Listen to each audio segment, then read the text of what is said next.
Bueno, ¿cómo están? En mi caso, soy abogada, pero estuve trabajando varios años en diferentes proyectos de datos, tanto en el sector público como en el privado y últimamente en fintech, particularmente con lo que tiene que ver el cumplimiento normativo.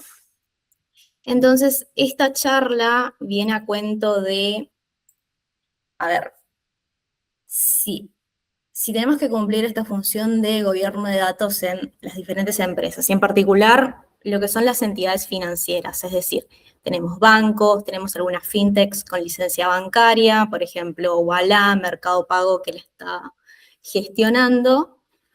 Bueno, ¿qué pasa con estas auditorías del Banco Central? Porque si están trabajando en estas entidades, les habrá pasado, ojalá que no, pero puede pasar que digan, che, te falta gobierno de datos, o che, ¿qué pasa con la calidad? O te dicen, no tenés un inventario, pero uno se pregunta, bueno, ¿pero qué inventario? ¿De qué? ¿Eso con qué se come? La idea acá es un poco desentrañar esta comunicación que le van a encontrar con dos números, pero en realidad la normativa vigente es la comunicación 7777, si la quieren anotar, del Banco Central. Es bastante reciente porque es obligatoria desde septiembre del 2023, que en términos de compliance es bastante novedoso porque a las empresas, sobre todo a los bancos más tradicionales o con menor presupuesto, les lleva un tiempo adaptar sus estructuras a estos nuevos requerimientos que no son solamente de tecnología, sino también de talento. Entonces, un poco la agenda, vamos a ver a vuelo de pájaro, que es la 7724/7777.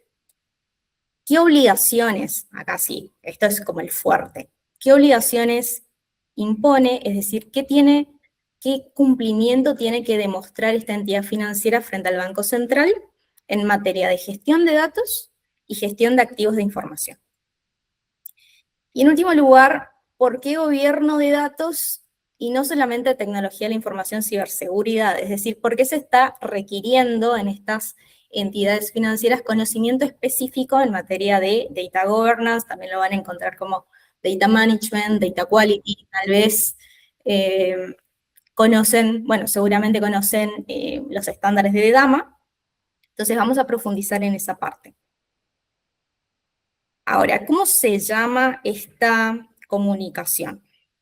Está titulada Requisitos mínimos para la gestión y control de los riesgos de tecnología y seguridad de la información. Ahora, si la vemos así, parece ser que es algo solamente algo que solamente le podría interesar a ciberseguridad o a infraestructura.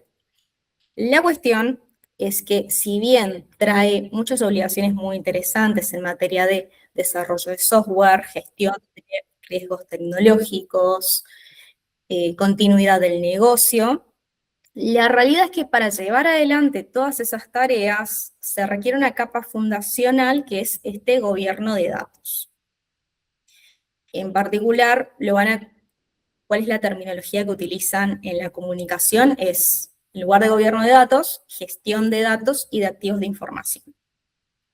Ahora, esto no es irrelevante para alguien de ciberseguridad porque todo data breach, toda exposición de datos indeseada por fuera de la empresa, muchas veces va de la mano con una falta de gobierno. Es decir, supónganse que sus compañías tienen una tabla con datos identificatorios de clientes o datos de comportamiento transaccional de clientes en texto plano.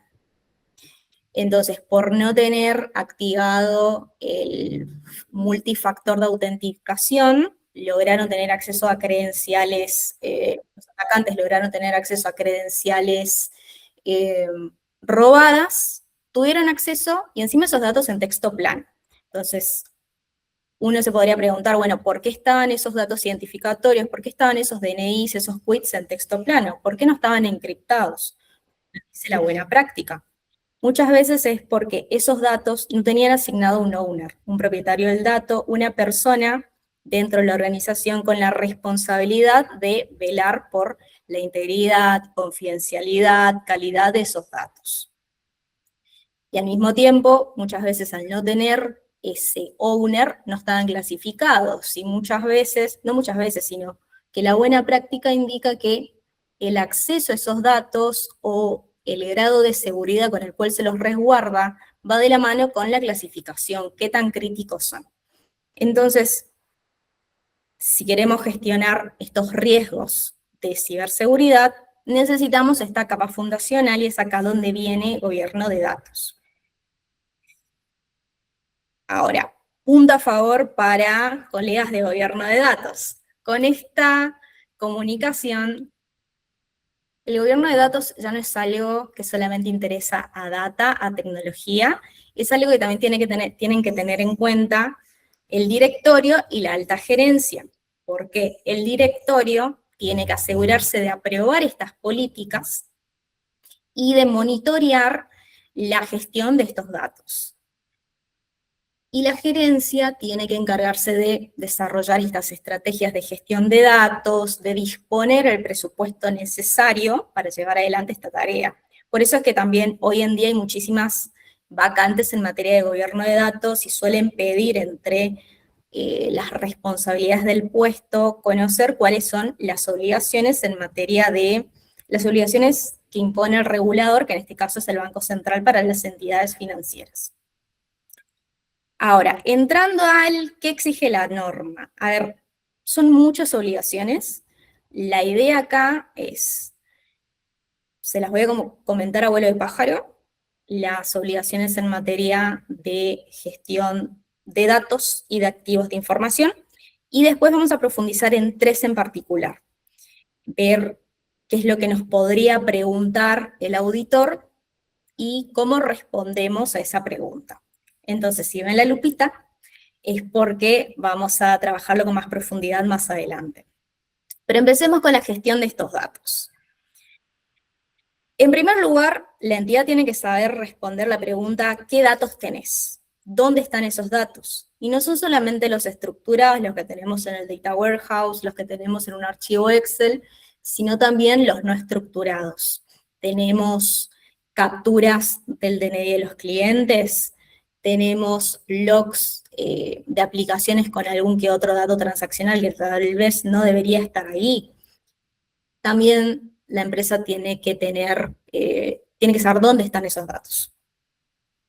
Que estos en particular, los no estructurados, son tal vez los más desafiantes. Luego, tiene que controlar el uso de estos datos, tanto dentro de la entidad como por parte de terceros. Entonces, estas entidades financieras normalmente comparten muchos datos con terceros, supónganse la recuperación de deuda. Normalmente estas compañías contratan algún call center para hacer el recupero de esa deuda, y para eso comparten datos a ese tercero, comparten los datos de contactabilidad. ¿Cómo controlamos el uso de esos datos por parte de esos terceros, o cómo demostramos? Acá siempre hay que pensar en cómo demostramos ese cumplimiento frente al regulador.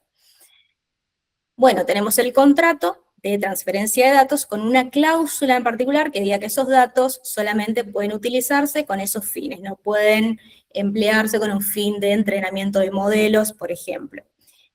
La entidad financiera también se puede reservar, debe reservarse, mejor dicho, el derecho de poder realizar auditorías periódicas a esa tercera parte.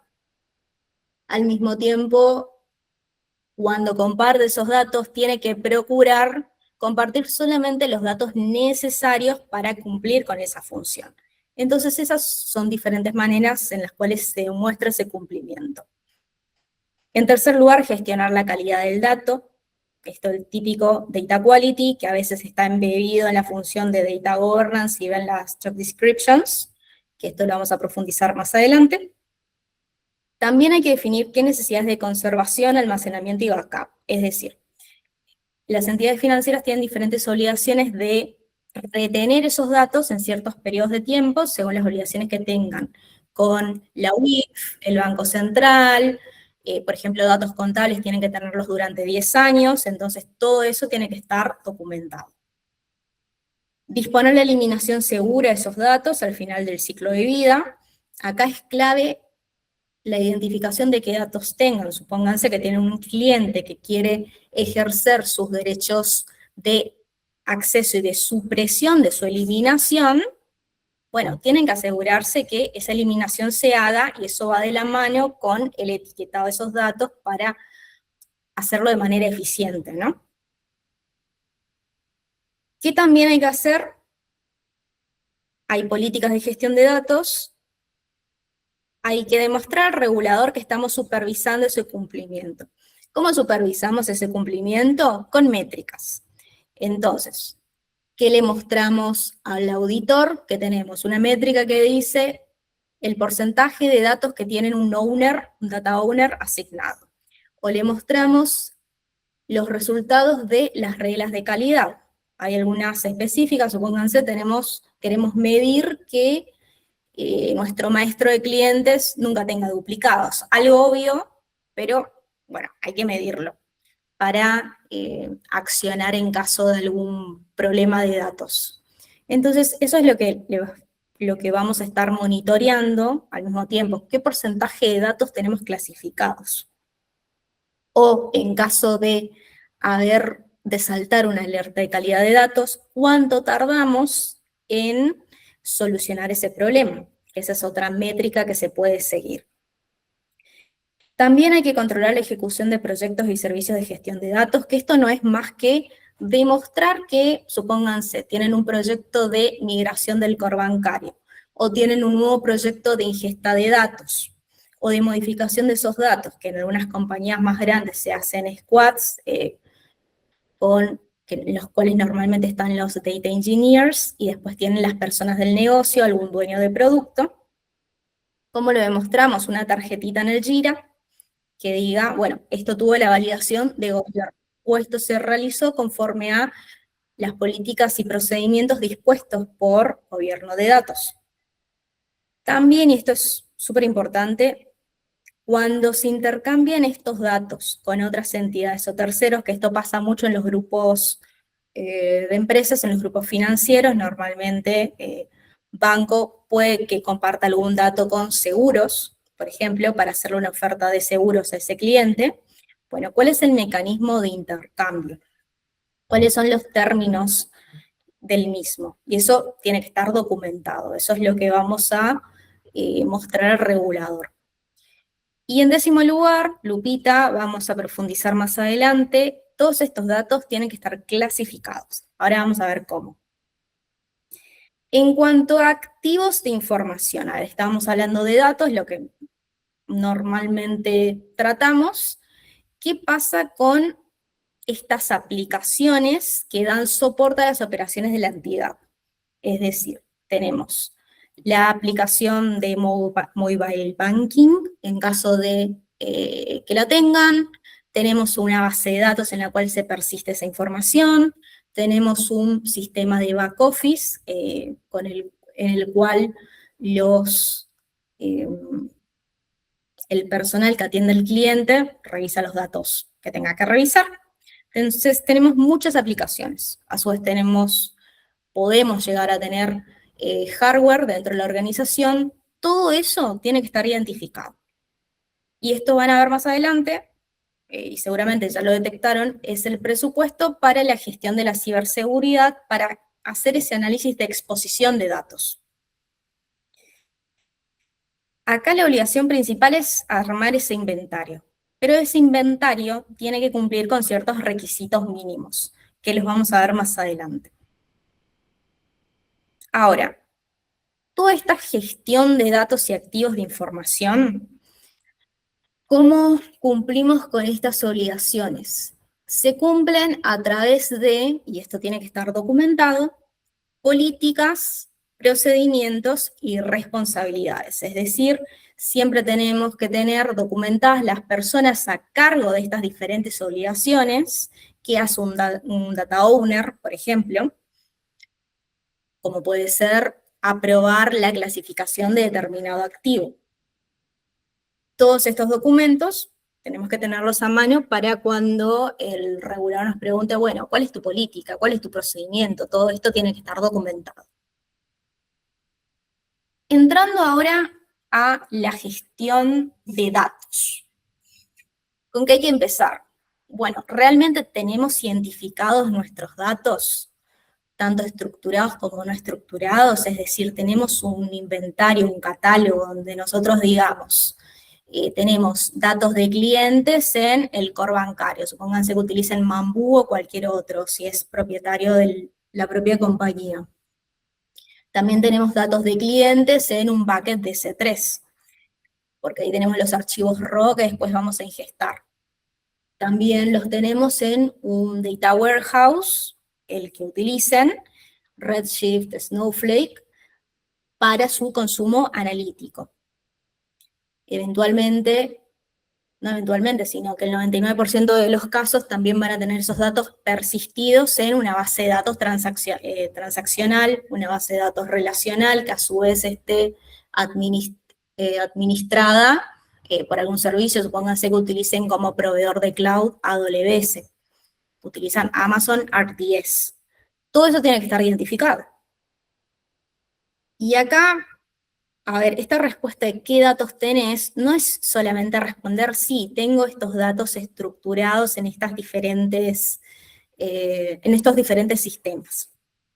También tenemos que pensar en, bueno, y los no estructurados, que por ahí los tenemos tirados en un bucket de C3, supónganse que tengan grabaciones de llamadas, tengan los documentos de onboarding para cumplir con la normativa en materia de Know Your Customer, logs de aplicaciones con algún dato personal o transaccional.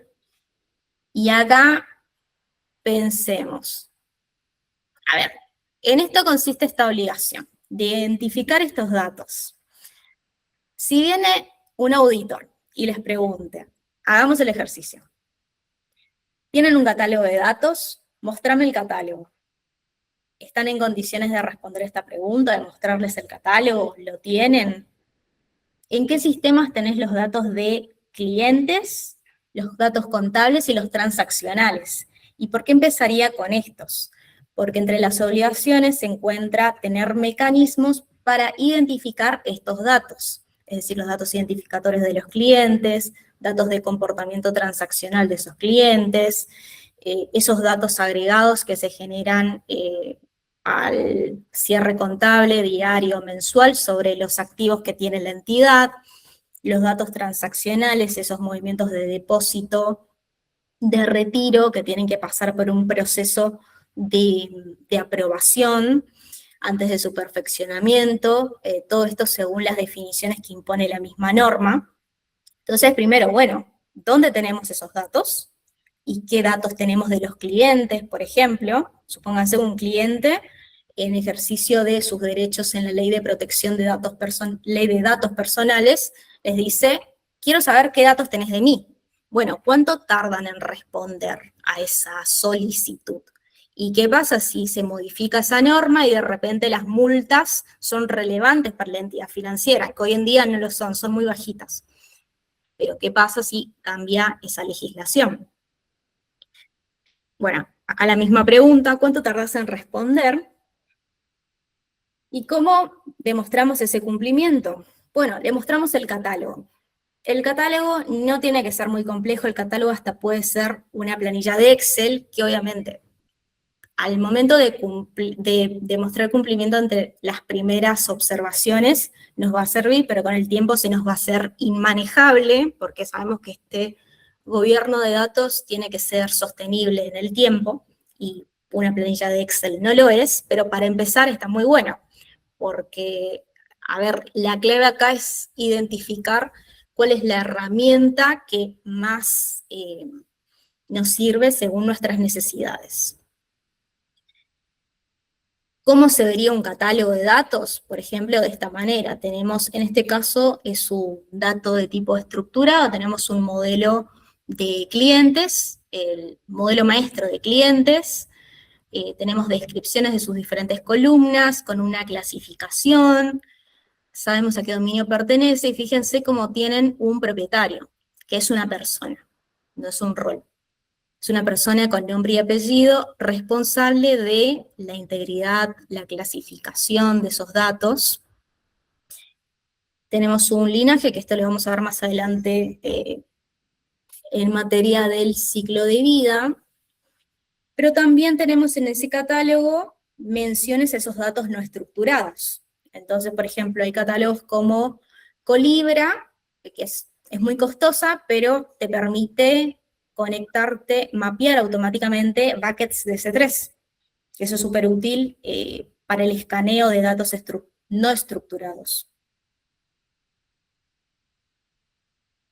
Esta creo que es la obligación que más me gusta, porque me parece, más allá de saber qué datos tenés, es el presupuesto para luego definir las políticas de acceso, es el presupuesto para cumplir con otras obligaciones como un derecho de acceso a la información por parte de los clientes, es clave para disponer mayores recursos para la protección de esos datos en materia de gestión de riesgos de ciberseguridad y al mismo tiempo para encriptarlos en caso de ser necesario, cuando estos resulten sumamente críticos para la operatoria de la entidad financiera.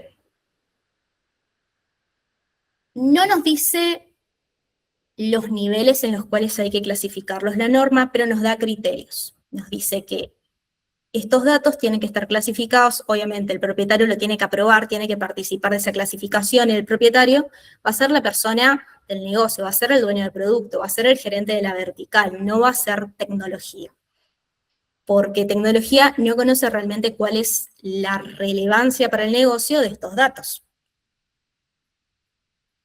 En primer lugar, confidencialidad. Es decir, cuál es el impacto en la compañía de que estos datos, cuál es el nivel de sensibilidad, qué impacto tiene en la compañía que estos datos se muestran en el exterior. Entonces, por ejemplo, datos de contacto de un cliente son sumamente confidenciales para el exterior porque pueden ser utilizados en maniobras de fraude.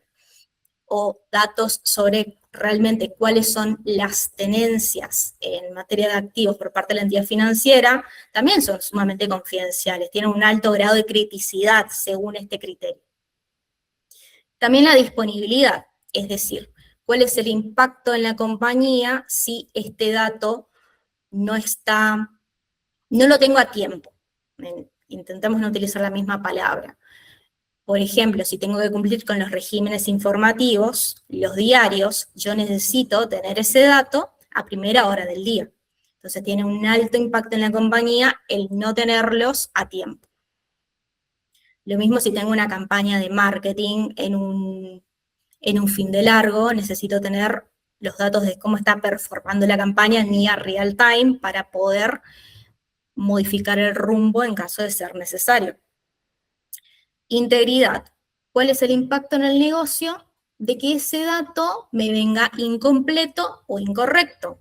Lo más sencillo, si tenemos un número de teléfono incompleto, o no tengo, por ejemplo, la característica, no puedo contactar a esos clientes. O qué pasa si tengo el query incompleto, el DNI incompleto, no puedo identificar a ese cliente, a ese nuevo cliente, y no puedo cumplir con los regímenes informativos. Y el valor para el negocio en realidad está bastante relacionado con los tres anteriores, pero tiene que ver con cuál es el impacto patrimonial estratégico de no tener esos datos en la compañía. Entonces, supónganse que algunos de estos datos afectados tienen que ver con las tenencias de la entidad financiera para prestar. La entidad financiera necesita tener noción de cuáles son los depósitos porque esa es la cantidad prestable y eso hace al modelo de negocio de la entidad financiera. ¿Qué les puede preguntar el regulador, el auditor? Bueno, ¿cuál es el esquema de clasificación de datos de tu entidad? Normalmente suelen tener un esquema de 4 niveles: público, interno, confidencial, y se me está escapando el otro. Creo que era sensible, si no estoy equivocada, pero acá lo tenemos anotado, que tiene que ver en realidad con la confidencialidad, no tendría en cuenta el resto de los criterios. Otra forma de clasificar esos datos, más sencilla en términos de niveles, pero va a ser el resultado de asignar valores a cada uno de estos 4 criterios: criticidad alta, media y baja. Entonces tienen que mostrarle ese esquema. ¿Alguna métrica? ¿Cuántos datos tenés clasificados de todos los que tenés disponibles? ¿Qué les muestran ustedes? La política de clasificación tiene que estar aprobada por la alta gerencia, y ese esquema de niveles: público, interno, confidencial, y el que me faltaba era restringido. Y obviamente con criterios claros para que las personas de la compañía, los data engineers, por ejemplo, con la aprobación de los data owners, puedan clasificar esos datos que van ingestando, por ejemplo, en el data lake o el data warehouse. Y bueno, les muestran su catálogo de datos con las etiquetitas en las que les dice clasificación, por ejemplo, confidencial. Ahora, esta obligación en particular la vamos a ver en el próximo webinar. Vamos a ver como una matriz concreta sobre cómo lo podríamos clasificar y cómo lo haríamos con Microsoft Purview, que es una de las herramientas más populares hoy en día en el mercado. Que no significa no lo podemos hacer con una herramienta open source. Ahora, gestionar la calidad del dato durante todo este ciclo de vida. Esto ya es una obligación de la entidad. ¿Qué ciclo de vida?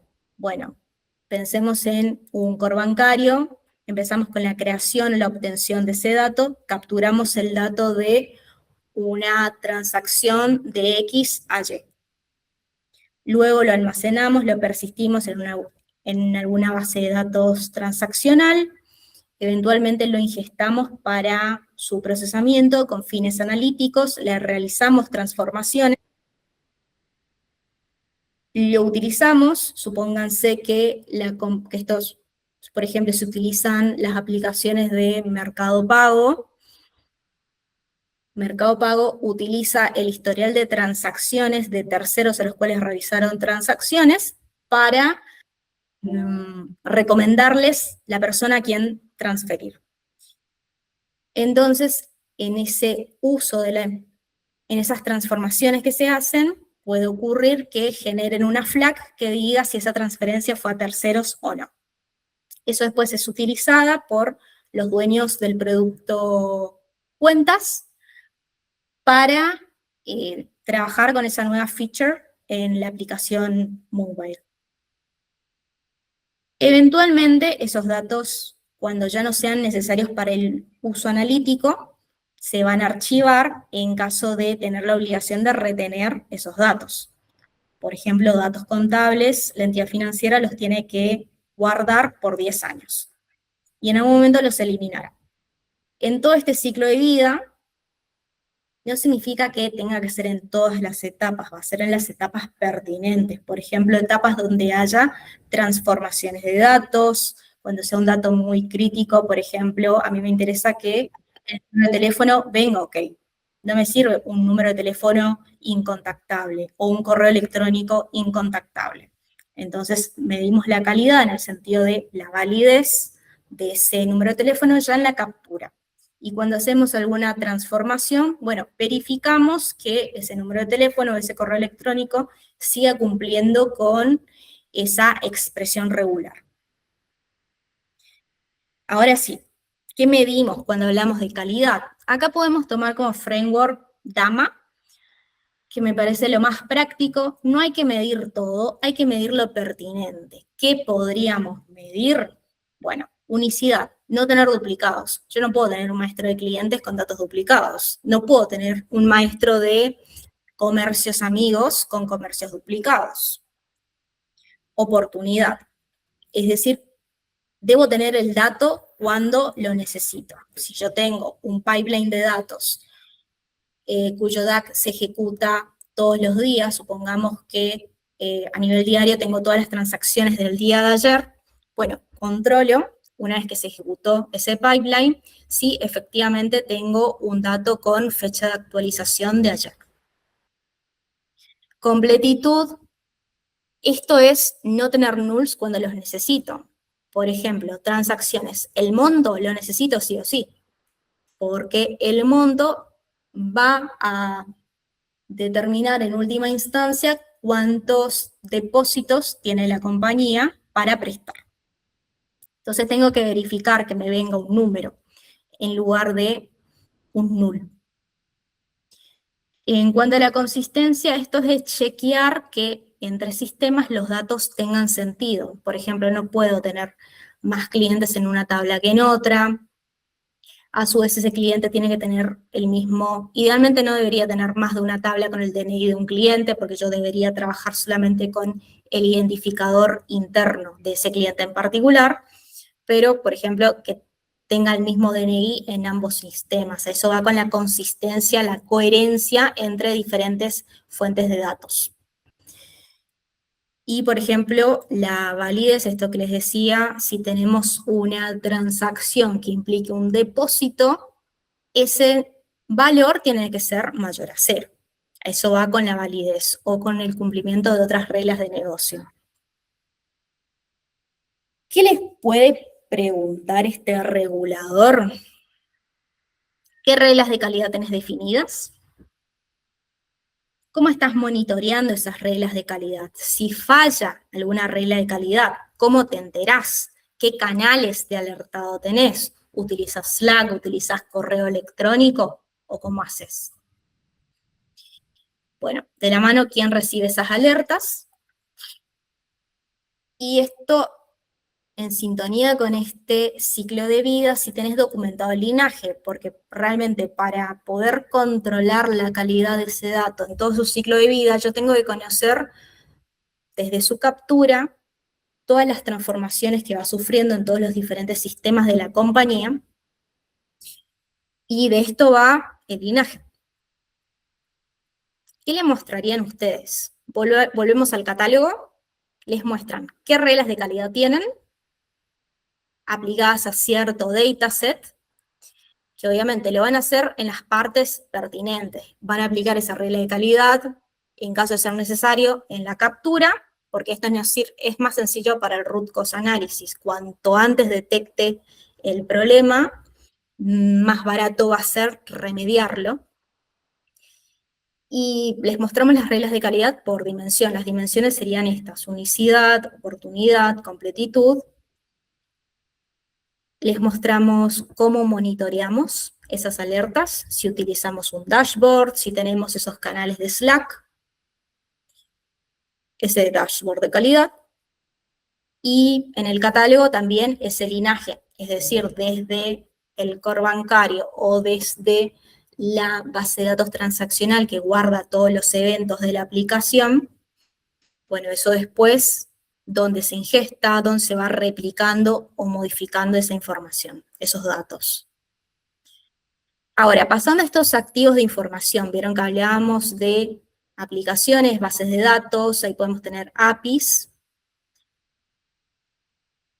Sí o sí tienen que tener un propietario, tienen que tener un dueño, una persona con nombre y apellido, así como con los datos. No puede haber bases de datos administradas por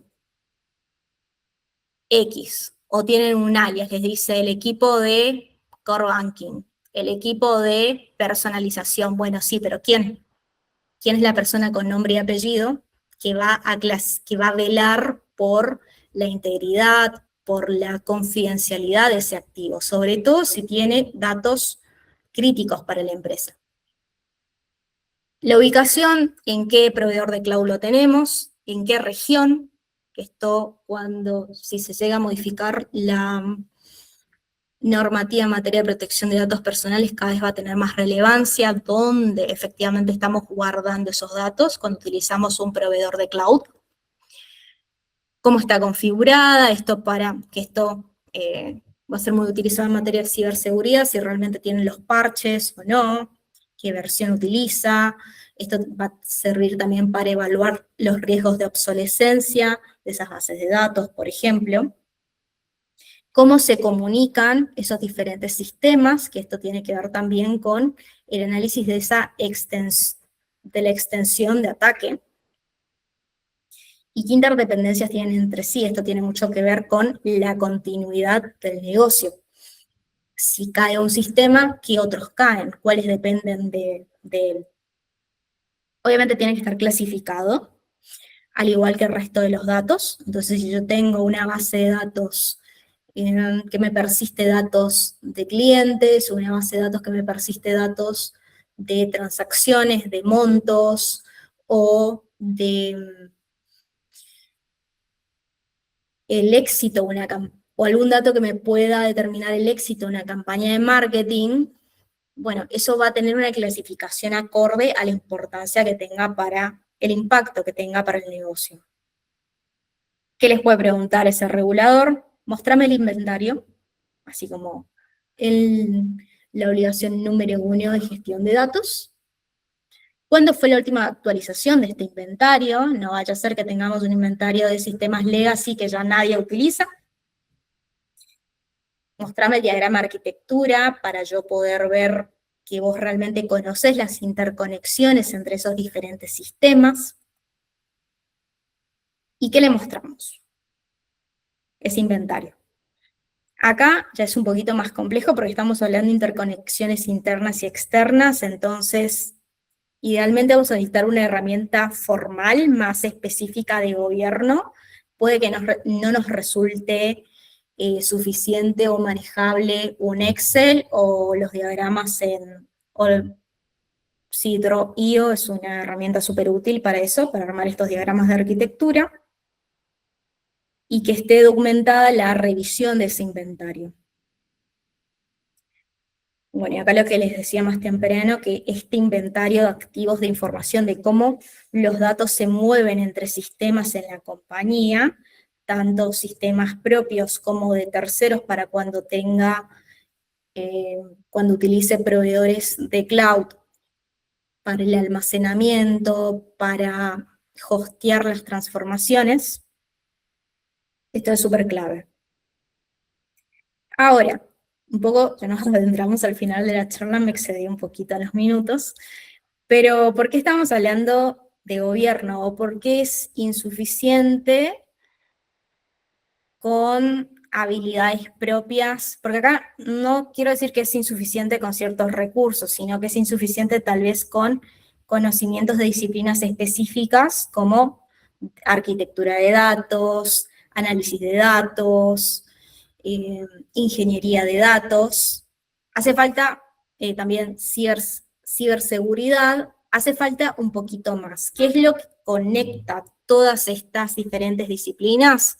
El gobierno de datos, porque coordina esos diferentes sistemas.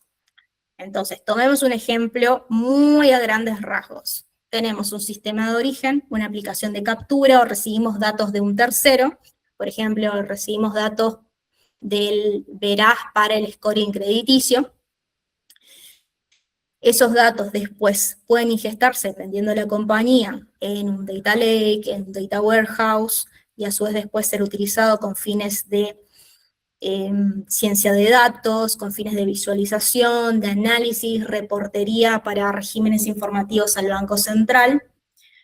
Tenemos diferentes profesionales o digamos disciplinas, porque en los bancos más pequeños muchas veces van a tercerizar esos servicios, o una persona va a llevar adelante varias de estas tareas al mismo tiempo. El arquitecto de datos o la arquitecta de datos, ¿qué hace? Verifica que los sistemas por los cuales se mueven esos datos sean los más eficientes. Una persona en ingeniería de datos va a saber todo sobre ese proceso de extracción, transformación y carga, en el cual te lleva los datos del sistema de origen a la capa de consumo. Data Science se va a enfocar en si el modelo de datos que está utilizando para entrenar sus modelos, o llamémosle dataset mejor dicho, tiene las características necesarias para utilizar determinado modelo. Y lo que es visualización de datos y analítica van a mirar recién la capa de consumo. van a mirar ese modelo analítico y no se van a preocupar por lo que viene atrás. Entonces, estas diferentes disciplinas en realidad no se preguntan quién es el owner de negocio que va a especificar qué columnas serían confidenciales, por ejemplo. No se va a preguntar tal vez cuál es el valor de negocio que le vamos a sacar a estos datos. No se va a preguntar, bueno, ¿y el linaje? O sea, desde la captura, ¿qué transformaciones sufre ese dato? Esto es lo que va a ir haciendo la persona de gobierno en conjunto con los stakeholders de negocio, con el dueño de producto, esa persona que sabe realmente cómo utilizar esos datos, sabe cómo organizar esa campaña de marketing, sabe cómo se comporta el producto cuenta, si que pueden, por ejemplo, un plazo fijo que lo puedas cancelar mucho antes, dada la situación económica. Va a mediar entre esas personas de negocio que normalmente no son tan técnicas y las personas súper técnicas que normalmente no se adentran tanto en qué es de valor para ese negocio. Y se va a preocupar por tener estos diferentes artefactos o resultados que nos está pidiendo el regulador. ¿Con qué podríamos empezar esta semana? Supongamos que recibimos una observación negativa por parte del Banco Central, nos dice, tenés que tener un programa de gobierno de datos. Bueno, empecemos charlando con infraestructura o con tecnología. Bueno, ¿qué activos de información tenemos? Empecemos por inventariar eso. ¿Cuáles son los diferentes sistemas en los cuales tenemos datos que tenemos que gestionar? Luego intentemos armar un catálogo de datos. No hace falta que empecemos por todo, pero vayamos con los más críticos a nivel Banco Central. ¿Qué datos tenemos de clientes? ¿Qué datos transaccionales tenemos? Que seguramente los vamos a tener ya identificados los transaccionales por los regímenes informativos. ¿Y dónde tenemos los datos contables? Puse estos tres en particular porque entre las obligaciones se encuentra la de establecer mecanismos para la obtención de, como mínimo, los datos de clientes, transaccionales y contables. Es decir, como mínimo debes poder identificar dentro de todo tu ecosistema de datos, de sistemas de información, dónde tenés los datos de clientes, dónde tenés los transaccionales, dónde tenés los contables. Y en tercer lugar, empezar a identificar potenciales data owners. Que bueno, tal vez es mucho para una semana, pero podemos soñar. Tal vez se extienda un mes. Bueno, acá termino. Pero sería esa a grandes rasgos. Ahora está obviamente abierto a preguntas, comentarios, experiencias que tengan en sus lugares de trabajo. Intenté ser lo más breve posible, creo que me excedí 10 minutos. Sí, Marce. Excelente, Mica, muy buena charla. Te quería contar, bueno, en mi experiencia cuando comenzamos con gobierno de datos en tarjeta naranja, hace muchos años, la verdad, hace como 7 años, ponele, había también una abogada que nos había recomendado de que concentremos, digamos, por ahí lo que le vamos a mostrar a los auditores en una sola base de datos, digamos. ¿Por qué? Porque en ese momento había mucho caos, no es que no lo siga habiendo, sino que decir que, bueno, sí, esta es nuestra base de datos, acá es donde tenemos todo, digamos, gobernado de alguna forma y todos los otros orígenes de datos que había en la empresa eran como invisibilizados en ese momento. Eso, ¿vos cómo lo ves? ¿Qué te parece? ¿Es una práctica común? No sé si común, pero la normativa ya no te lo permite. La normativa hoy te dice tenés que tenerlos todos identificados, tenés que poder decir dónde tenés todos esos activos de información. Yo creo que eso es un poquito complicado, digamos, para empresas así grandes como puede ser Naranja, porque te vas a encontrar con Excel por todos lados, digamos. Bueno, pero ahí también está cómo lo mostrás, porque a ver, acá también hay una cosa, hay que presentar una explicación razonable de la realidad. Entonces, si vos, por ejemplo, como compañía, utilizás, por ejemplo, hay compañías que usan la nube de Azure, entonces todos los Excels están en la nube en realidad, no permiten trabajar con copias locales.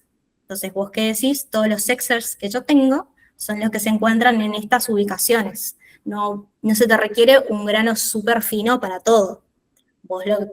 Es súper fino en todo caso para identificar dónde tenés datos de clientes. Por eso tal vez es clave. A ver, pensemos ya a nivel de estrategia de datos. Para evitar una proliferación de datos de clientes, imaginen un DNI, imagínense que sé que existen muchas compañías, pero pensemos ahora en cuál es la manera más sencilla de cumplir con la normativa. En lugar de permitir a todas las personas en la compañía trabajar con los datos de clientes en Excel, bueno, empezar a capacitar a la gente de la compañía para que a nivel Data Warehouse, donde yo realmente puedo tener trazabilidad de las queries que se están haciendo, puedan consultar esos datos. Entonces, esos datos no están saliendo de ese Data Warehouse. Obviamente voy a tener que invertir en capacitar a mi personal en cómo hacer consultas con SQL. O puede eventualmente trabajar en un agente de guía que le ayude a armar las queries que sean necesarias. Obviamente que yo no voy a poder gobernar todos los Excels que existan en todas las computadoras de mis colaboradores. Por eso yo tengo que intentar centralizarlo de la manera que me resulte más sencilla para cumplir con mi regulador. No sé si respondo a tu pregunta, Marce, Sí, o, sí, perfecto. intenté convencerte. Pero sí, es verdad, no puedes saber todos los Excel que tiene la gente. Eh, va, Perdón, Mica Cayetano tiene levantada la mano. No, no te asustes, Mica. no. Me generó la duda ahí justo con lo que comentó Marce. Ujú. Era un poco de la experiencia, ¿no? De acá en Argentina, de algo que me pasó en México. Es una vez que te hacen la solicitud, por ejemplo, de alinearte, cumplir con las obligaciones, si hay algo que les llama la atención, por ejemplo, ¿qué posibilidad hay de que te hagan una auditoría? Y como qué tipo de cosas pudieran saltar, porque por ejemplo en el caso de Marcia dice, bueno, te lo entrego en esto, pero a eso faltan muchas cosas, y sin quemar a la empresa en la que llegué a ver esto es, bueno, se hizo una auditoría y se da uno cuenta de que hay muchos Excels que no están en la nube, o ponle que algunos que están no estaban, por ejemplo, cifrados, no se estaba protegiendo información confidencial del cliente, no se cumplía con ciertas cosas de PCI. Entonces, me genera como que esa pregunta de cómo se comporta acá el Banco Central cuando, o Arca o algún otro ente de gobierno, en cuanto a que algo no le gusta y te generan algún tipo de auditoría, ¿no? Bueno, en este caso, no te puedo decir el resto, en este caso sería el Banco Central el que te va a auditar. No te puedo hablar de todos los casos, pero los que yo he visto, en realidad las observaciones tienden más a, bueno, esto no está tan bueno, intenta mejorarlo. No es que vas a tener una sanción de una. Acá es un poco vos lo que tenés que ir demostrando, es que a partir de tu situación actual, suponete que estés en cero. Vos todo esto no lo vas a tener de una, porque es muchísimo trabajo. Entonces, vos, ¿qué es lo que podés demostrar para que el Banco Central esté convencido de tu buena fe? Podés mostrar que llevaste adelante tareas para hacer un assessment de la situación. Ahora, si el Banco Central en X auditoría, X observación que vos previamente ya tuviste que haber tenido auditorías internas, como parte de este modelo de gestión de los riesgos, si ya te hizo una observación, bueno, deberías poder responder a esas observaciones. Y las sanciones después de reiterados incumplimientos. Y la realidad es qué tan estrictos son, va a depender de la realidad de cada gobierno y del auditor que te toque. Y ahí va otra pregunta rápida. y se envían auditores con conocimiento técnico. Digo, hace algunos años allá se empezó a implementar. Antes les contestabas y bueno, los podías marear un poco con la charla técnica, pero ahora ya te ponen auditorías y también un par de gente con conocimiento técnico. Entonces ya no es tan fácil como decirle, ah, sí, no, te lo teníamos acá y yo te lo pasé en Excel para que te fuera más fácil leerlo, no sé. Sí, No, no sé, ya no esa puedo, parte. no puedo hablar, no conozco a todos los auditores, calle, pero pensá que son obligaciones del... A ver, esto empezó a ser obligatorio para las entidades financieras septiembre de 2023, entonces pensá en la experiencia que puedan haber acumulado esos auditores, en realidad se van a poder poner más filosos con el tiempo. Sí, sí, están jovencitos todavía ahorita con eso, sí. Muchas gracias, Kate. ¿Alguien más tiene alguna pregunta, alguna duda? Yo tengo una duda. eh, Disculpen si el micrófono no anda muy bien. Eh, Habías mencionado todas estas disciplinas que se conjuntan para poder trabajar el governance, que decían no solo datos o ciencia de datos, sino también ciberseguridad o infraestructura. Eh, en una organización que quiere conjuntar esto dentro de un área, eh, ¿dónde recae governance? ¿Recae más cerca de administración, más cerca de tecnología? Eh, Porque nosotros tenemos un área que es como ciberseguridad y procesos, y hoy en día a mí me cae el governance, que tengo ese equipo de procesos y ciberseguridad, pero todo lo que es de datos como que lo lleva tecnología. Entonces, quiero saber cómo suelen ser estas estructuras en otras empresas que lo tratan de manejar interno y no lo tratan de terciarizar. Ahí si querés aportar también, Marce, vos que tenés más experiencia en esto, pero en general lo hace tecnología, data. Y yo creo que tiene mucho que ver con poder entender cuál es el ciclo de vida de ese dato. Porque, por ejemplo, si uno mira las nuevas vacantes de Data Engineering, siendo que son las personas que están más cerca de las transformaciones que van sufriendo esos datos y las personas que pueden colocar, por ejemplo, que pueden colocar las masking policies para la encriptación de esos datos, en general recae en tecnología, porque es la persona, Calle decía ahí más temprano, los puedes marear un poco.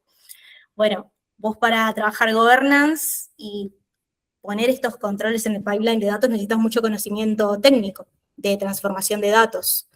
Y obviamente que en general lo tiene más tecnología. Si es una persona de administración, yo creo que en general no tienen tanta expertise técnica, por ejemplo, en proceso de TL, o cómo administras las bases de datos. Entonces, en ese caso, si partís de administración, la curva de aprendizaje es mucho más empinada. No sé si respondí tu pregunta, Elra. Sí, sí, sí. Por las dudas se pronuncia más fácil, es Eira nomás. Ah, estoy súper ciega. Pasa que es viernes, claro, es Eira. Si me acerco así, veo. No te preocupes. Vamos a Y ver. otra consulta que tenía, perdón si pasamos un poco del tiempo, pero ¿cómo se suele terciarizar esto también? Porque nosotros internamente lo hemos tenido por una cuestión como que naturalmente evolucionamos a necesitar cada vez más estas cosas, pero una empresa que quiere desde cero empezar a tener un buen governance, ¿qué es lo que terciariza con otro? ¿Ahí querés ir vos, Marce? Que tenés, o alguna de las chicas de comercial, porque en particular Rockber presta estos servicios. Capaz Así ellos. es. En realidad se puede terciarizar todo, digamos, siempre y cuando exista un buen NDA, digamos, y las empresas estén como en contacto, obviamente siendo terciarizados serios que no van a incumplir las condiciones, es posible terciarizar todo, digamos. En algún momento no se permitía, por ejemplo, de terciarizar el storage de los datos para los bancos, solo les permitían tener storage en local, digamos. Eso ya evolucionó para que pueda estar en la nube, que básicamente estás tercerizando el storage de tus datos, porque están en un servidor que vayas a saber a dónde está y que lo tiene otra gente, digamos, ¿no? Pero esa tecnología ha avanzado tanto como para demostrar que es segura, que ya es aceptado, digamos.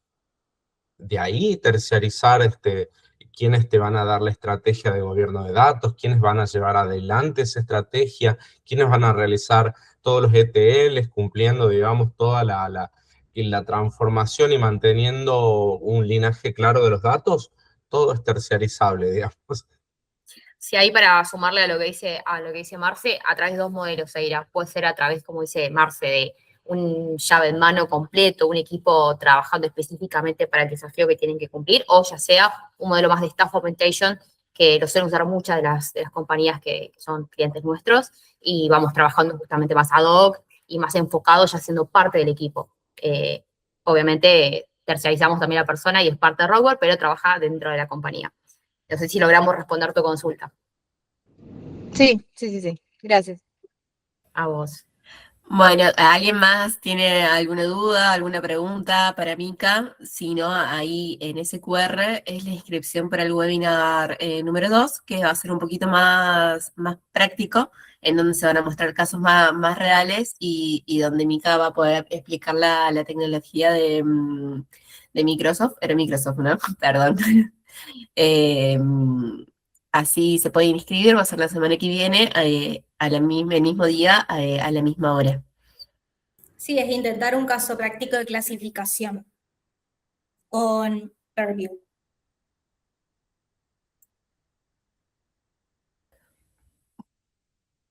Bueno, Muchas gracias, chicos, chicas. Muy bueno, Mica. muchas Claro, muy gracias. dinámico. Muchas gracias a todos por unirse. Esperamos verlos el viernes que viene. Ahí tienen para inscribirse. Igualmente le vamos a estar mandando un mail con el link para que puedan inscribirse y también con el video con la grabación del webinar, así lo pueden repasar. Muchas gracias a todos y estamos al pendiente en nuestros correos si tienen alguna otra duda más o si quieren contactarnos por algo en particular. Así que, bueno, muchas gracias, Mix, y muchas gracias a todos los presentes por asistir.